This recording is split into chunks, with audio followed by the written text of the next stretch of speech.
Okay, so I'm really happy to be here on a very special day. There is a solar eclipse crossing parts of Mexico, the US, and Canada. And I appreciate that some of you have decided to come and listen to me talk about the ways in which we think you could get credit and recognition for method development, specifically by using protocols.io. My name is Gabriel Gasque, and I am head of outreach at protocols.io. And before we begin with the content of the presentation, let me tell you a little bit about myself. I have a background in experimental neuroscience. So I did a PhD, then I did a postdoc. And before joining protocols.io as head of outreach to promote the practice of open methods, I was an editor in PLOS Biology, which is the flagship journal of the Public Library of Science and Open House's science publisher. So the focus of this presentation, it's about the incentives for sharing experimental methods in protocols.io or in any other outlet or repository.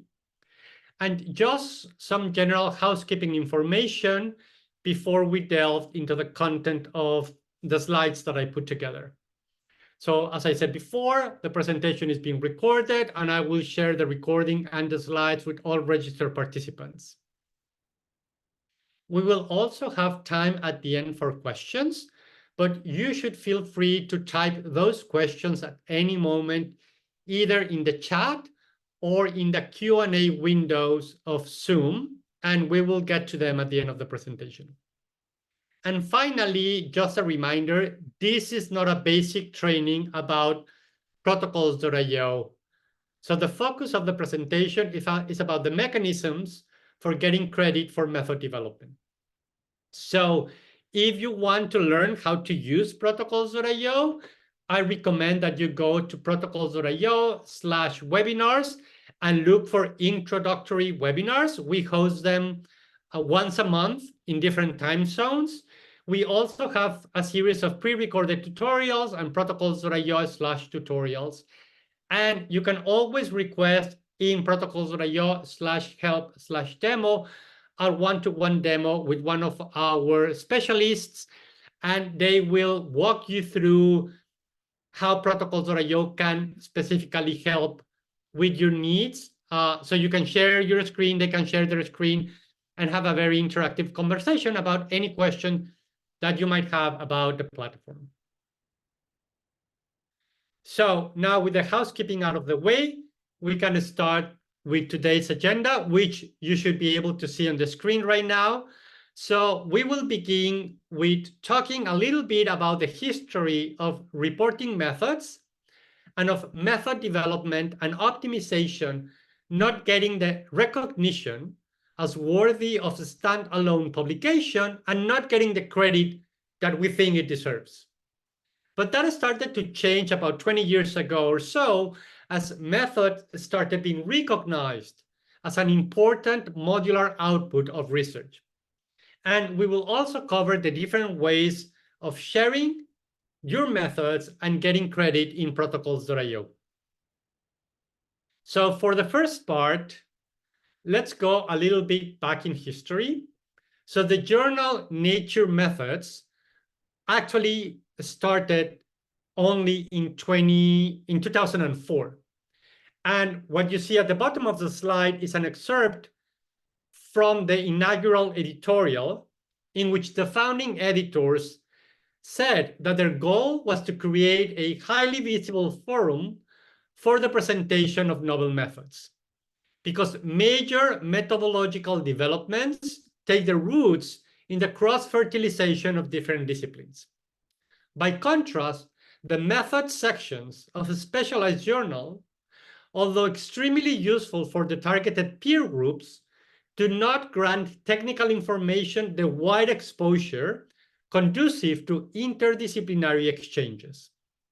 And we will touch on this a little more later on, but behind the scenes, what we learned from the founding editor-in-chief of Nature Methods, Veronique Kiemer, who later actually became my boss at PLOS because she was a chief scientific officer at the Public Library of Science, is that there was a lot of skepticism, even in Nature Publishing Group, around launching a methods journal.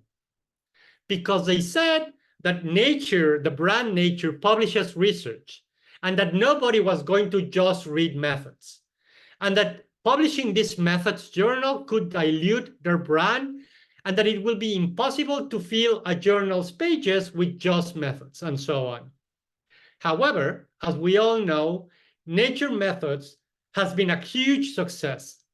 But it is interesting to think about the skepticism of giving methods independent credit as recently as 2004. But if we look more recently, let's say in the last 10 years or so, there are now a lot of journals focusing on and publishing protocols and methods. So you can see some examples on these slides, and this is definitely not an exhaustive list. So big publishers like Springer Nature keep expanding their portfolio of methods-centered journals, like Nature Protocols that was launched about 2 years after Nature Methods, and they recently acquired Protocols.io as another venue for sharing methods. Another big publisher, Elsevier, launched Star Protocols and Methods X. And there are some other independent initiatives like Jove, Bioprotocols, the Journal of Biomolecular Techniques, and some others. But it seems, therefore, that we are now in a place where journals, funders, and many researchers have started to realize that it is not just code and data that we should be sharing. In that sense, some of you might recall that it was in the late 90s when we started to move away from please contact authors for code and data to use specialized repositories to store and share this data and code, like GitHub, Dryad, Figshare, and Open Science Framework.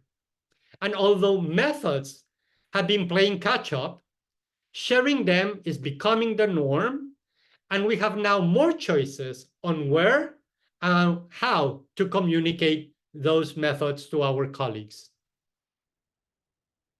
So that's all I want to say about the changes that we have seen in recent times.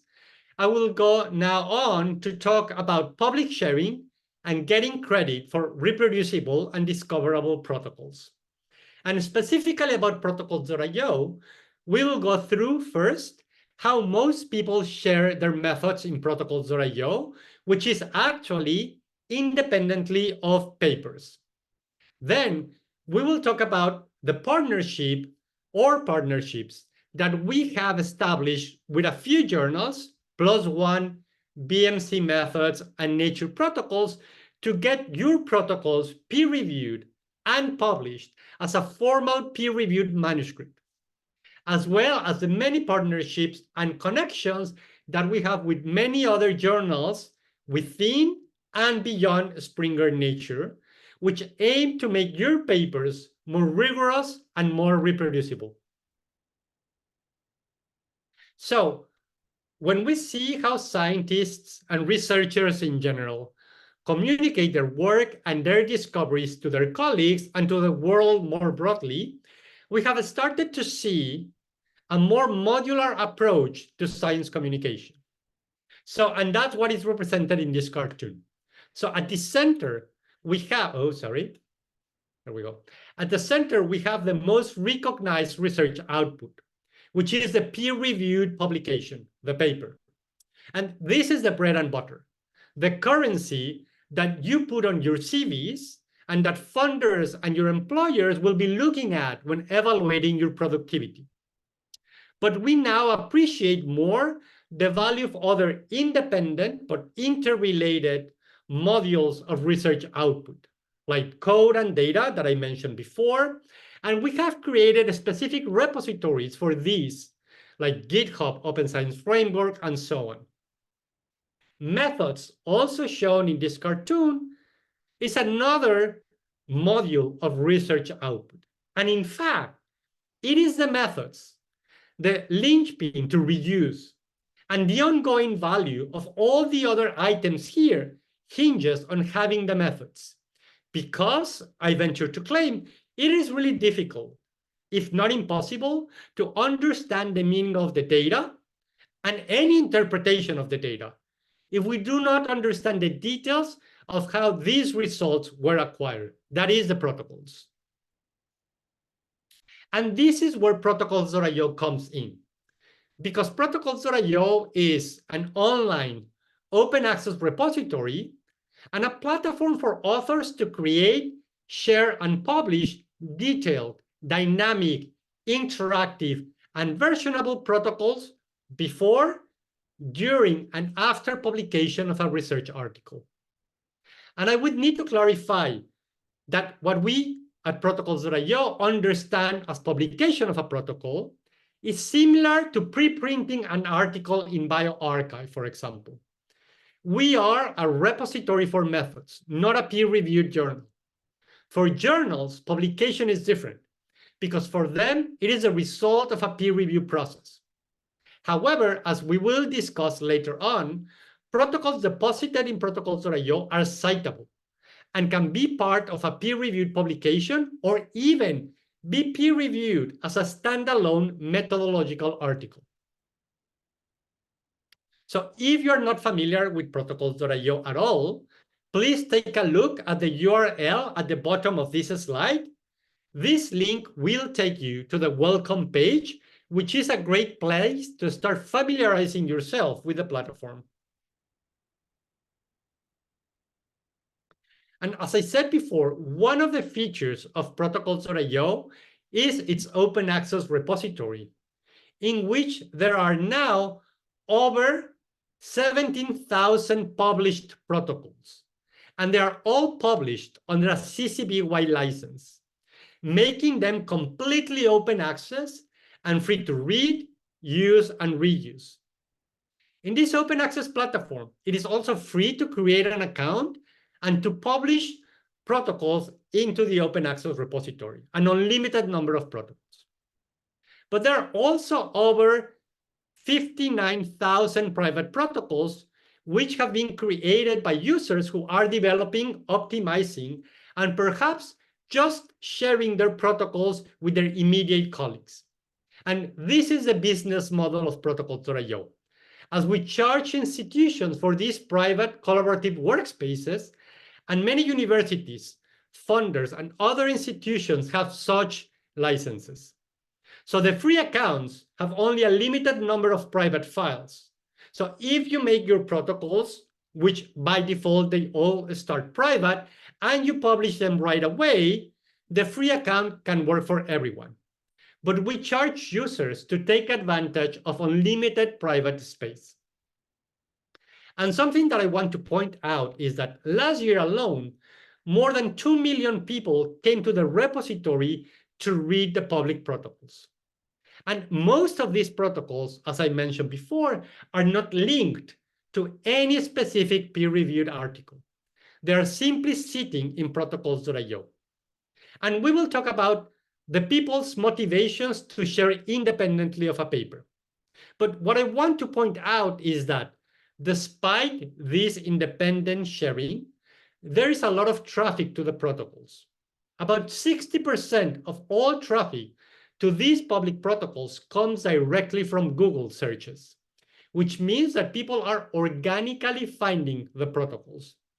And geographically speaking, when we look at our own analytics, we see that only about 30% of the traffic to the protocols comes from the United States, and the rest is from all over the world, which means that there is actually a really global reach once you publish the protocols in the platform.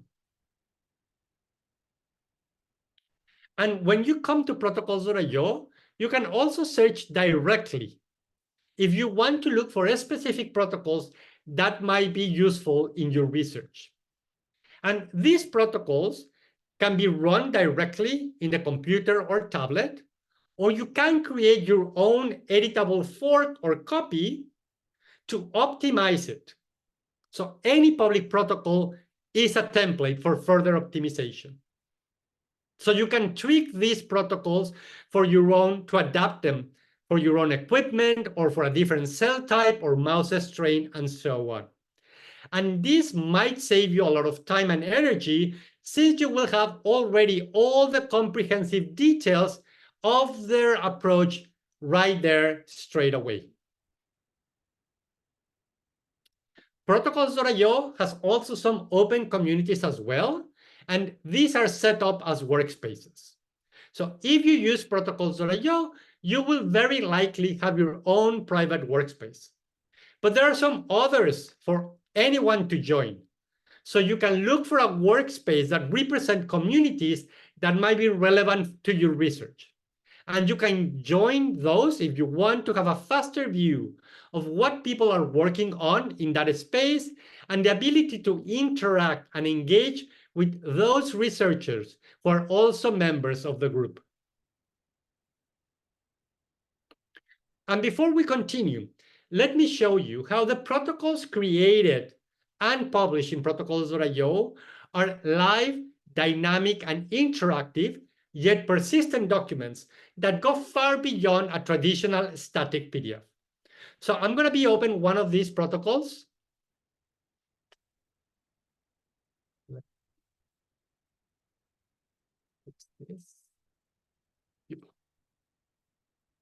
So what you see now on the screen, it's one of these published protocols. Because it has been published, it has a DOI assigned, making it both persistent and citable. The protocols are versionable, and I can navigate to any of the versions of the protocol, but I'm going to stick with version 3.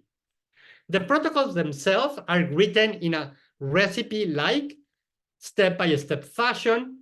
Different sections of the protocol can be coded in different colors, so I can navigate the protocol. The protocol can be supplemented and enriched with images and pictures in individual steps. And I can even insert videos, which I can play as I run my protocol.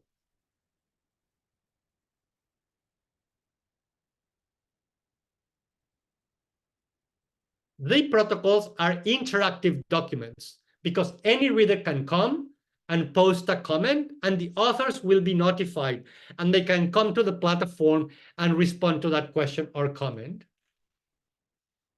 As I mentioned before, a public protocol is not editable anymore because it is a persistent document. However, anyone can create their own editable copy or fork to tweak it according to their own needs, as I said before. And the protocol can also be run directly from the computer or tablet.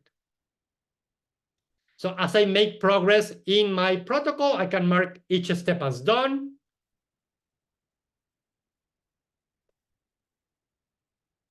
And at the end, when I finish my experiment run, I can save the record as an independent file with a timestamp.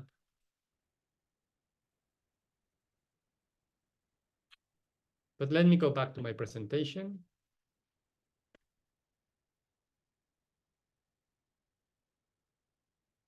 Now let's talk about the rewards that come with publishing detailed protocols. So not necessarily in order of importance, but a first reward for making your methods public is that, going back to the concept of modular communication of research outputs, by using specialized repositories for publishing your methods, you are increasing their discoverability and potential reuse, which should lead to increased credit and recognition. So, and I would like an example here taken from what was Twitter, now called X. So you can see here a tweet from a researcher in Chile that is looking for a protocol for RNA extraction from primary cortical neurons in culture. Someone recommended, in response to this tweet, a protocol that is in protocols.io. But this protocol was actually part of a paper that was published in the journal GigaScience. Now, the paper was about a fish parasite. So the chances of researchers working on primary cortical neurons in culture finding a paper on a fish parasite as a means of finding a method that will work for them seemed really slim. But because the protocol was published independently in a specialized repository, it made the method more discoverable and increased the chances of people reusing it. And once a protocol is published in protocols.io, the platform keeps a record of all traffic and use of this protocol, which is reported in a tab in the document that is called metrics. And you can see here the number of views, bookmarks, exports, copies, comments, and citations that this protocol on its own has received. And an obvious second reward for publishing your methods is the increase in reproducibility, not only in the field, but also internally in the work that you do in your own laboratory. So if you're not familiar with this, I will introduce to you the Cancer Biology Reproducibility Project, which was a $1.5 million initiative coordinated by the Center for Open Science and by Science Exchange with the goal of trying to independently replicate almost 200 experiments from about 50 high-profile papers on cancer biology.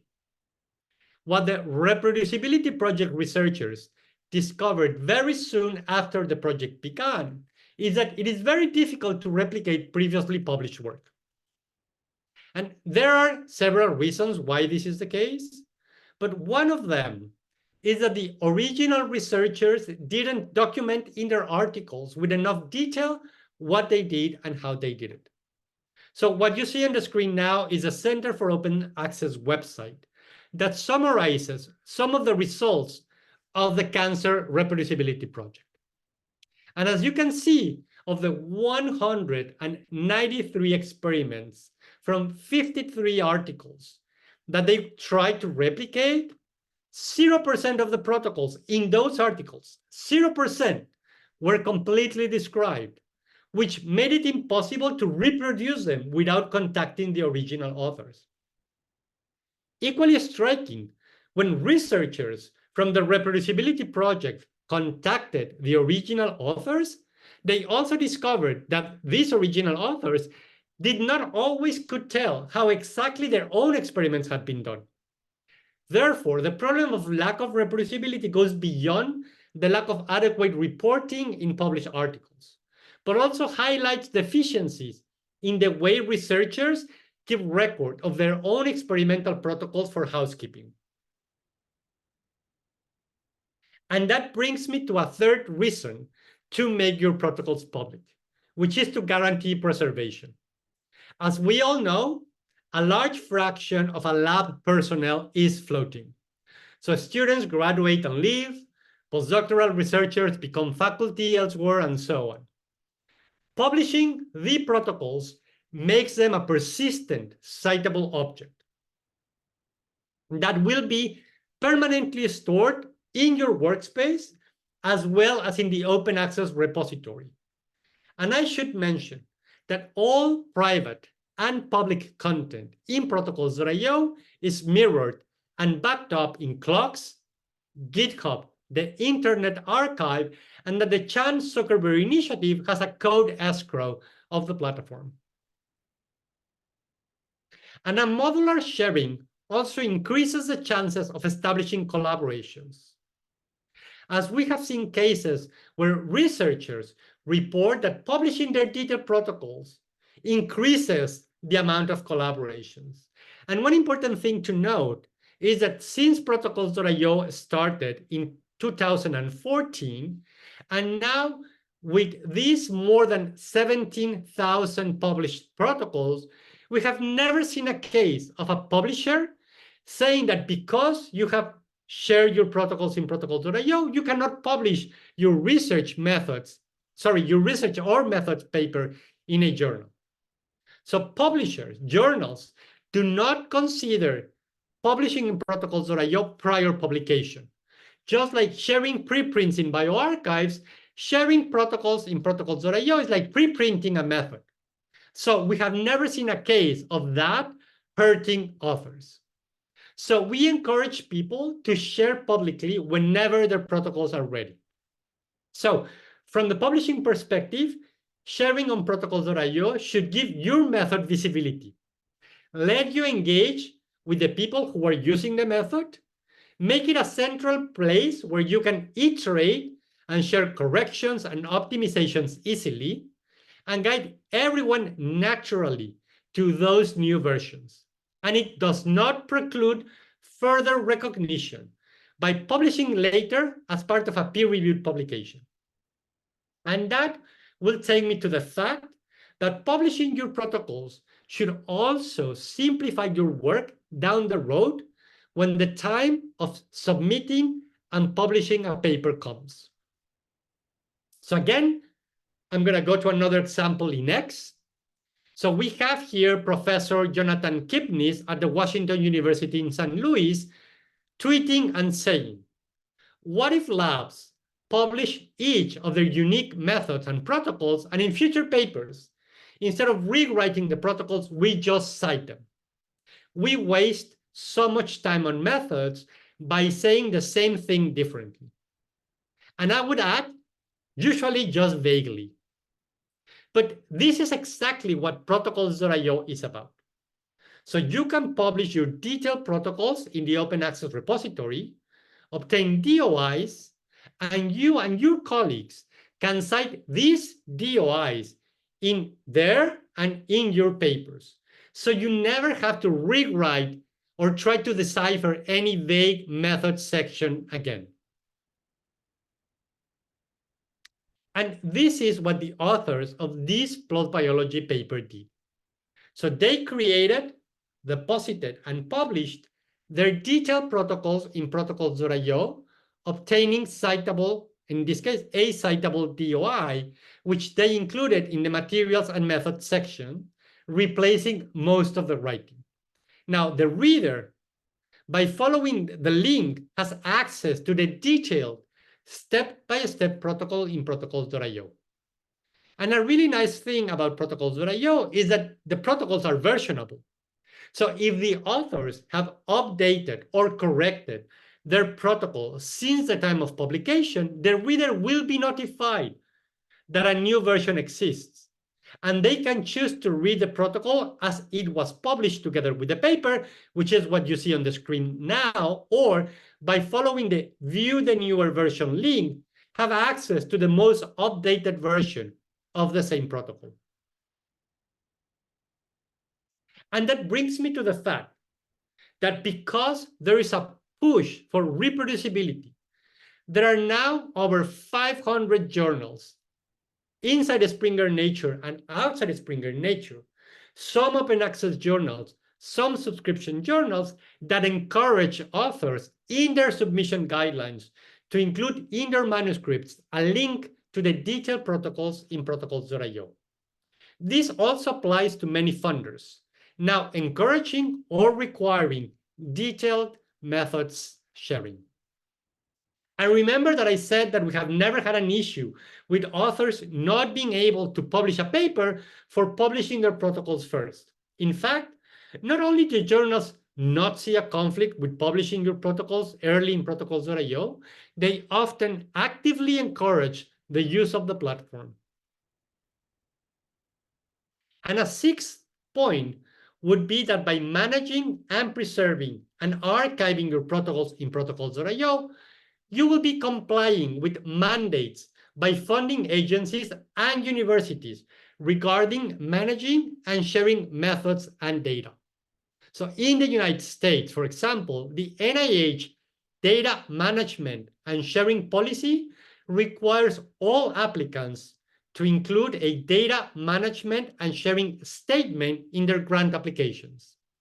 And the NIH's rigor and reproducibility guidelines explicitly highlight the need for grant applicants to describe details in their applications, which these details should be considered by reviewers.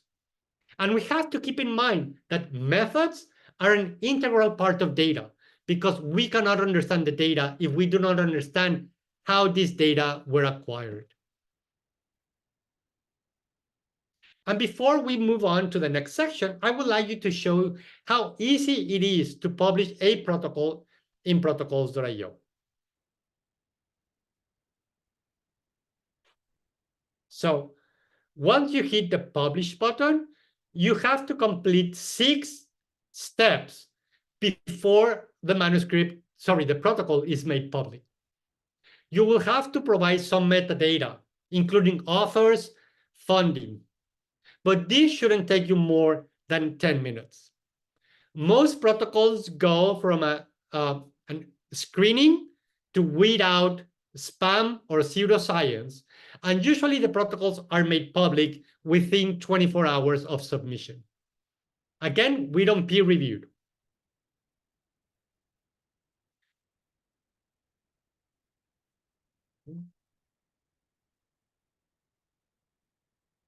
So in addition to publishing a protocol, making it permanent, public, and citable, you can also reserve a DOI. That will keep your protocol private, but a DOI will be assigned, and you can share this DOI with the journal to which you are submitting the paper in which this protocol is being used.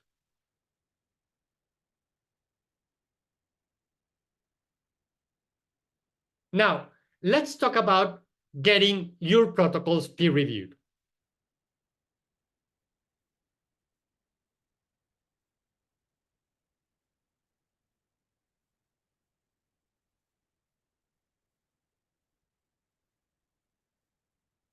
So, regarding these 3 points, this is about a very specific partnership that we have established with 3 peer-reviewed journals and which fit within the narrative of methods renaissance, because the idea is to bring more credit and recognition to method development.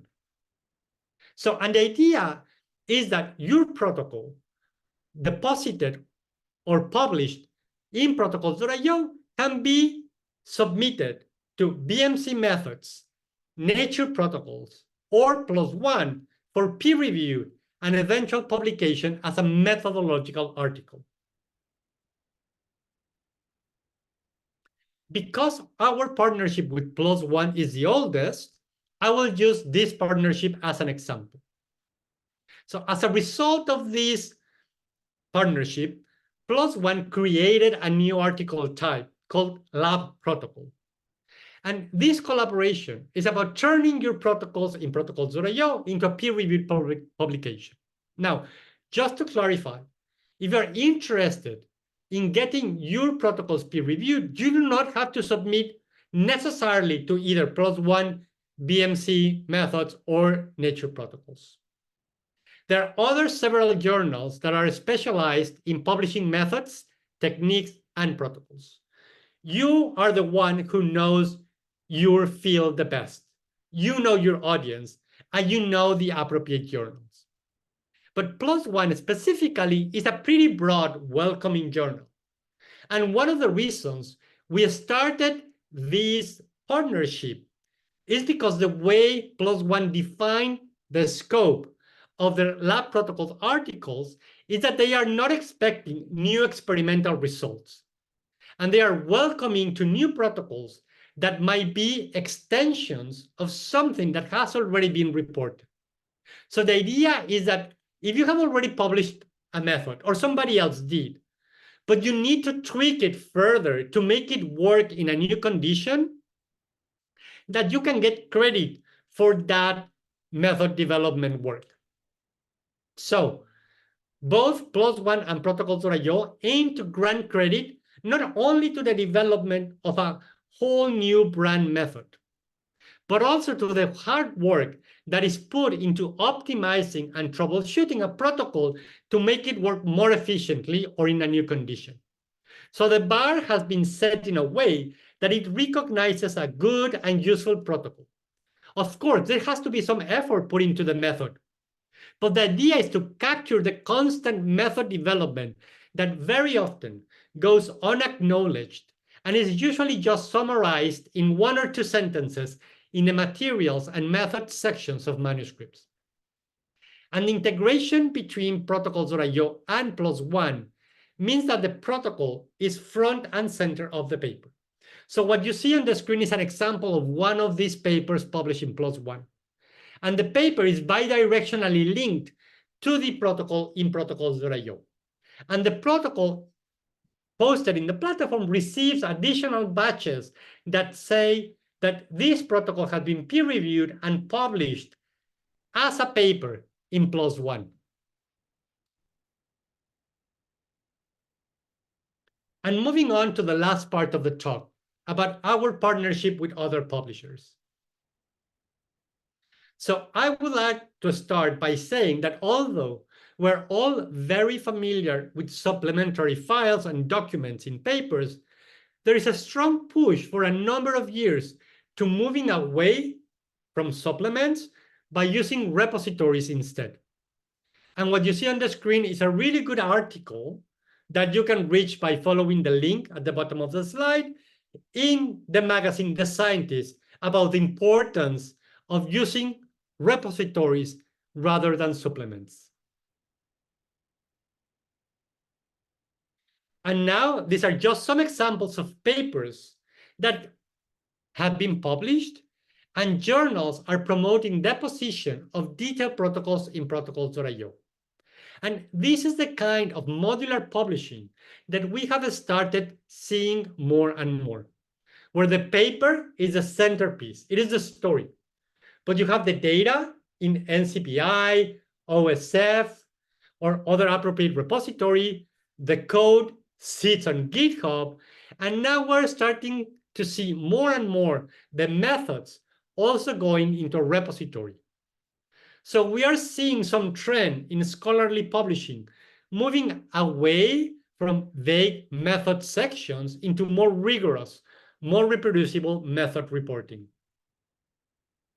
And as I mentioned before, a published protocol in protocols.io with an assigned TOI is a citable object that can be referenced to a paper in the reference list, giving credit to the author's methodological work.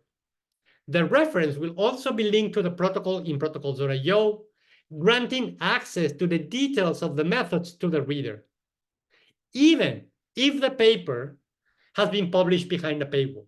Because again, everything that is published in protocols.io is open access. So the methods are always available. And I want to highlight that doing a good job at reporting your methods should increase the impact of your papers, as these data show. So what we see here is the result of a study that shows that as the career of scientists progress, they value the methods sections of papers more and more.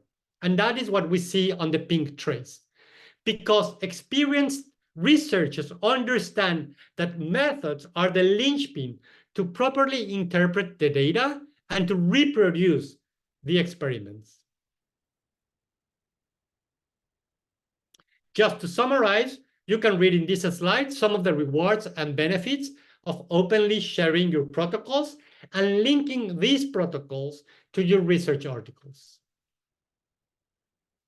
And with that, we have 18 minutes or so to take some questions and open the discussion.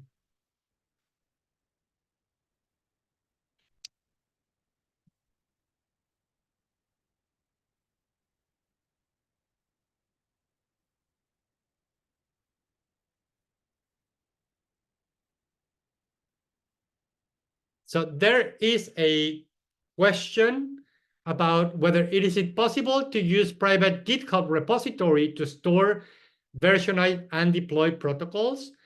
So I'm not an expert on GitHub. I think that you can store your protocols on GitHub.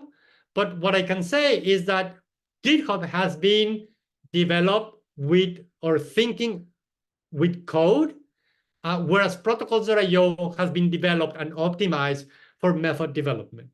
So yes, you can, I guess that you can use GitHub to store, versionize, and deploy protocols.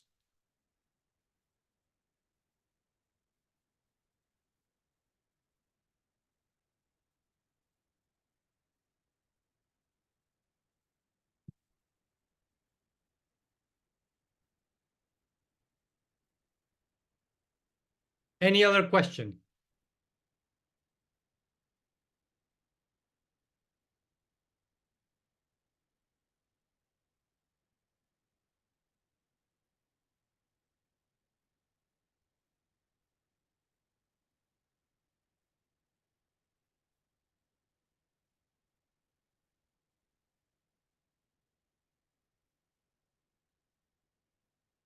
Feel free to type your questions in the chat or in the Q&A section.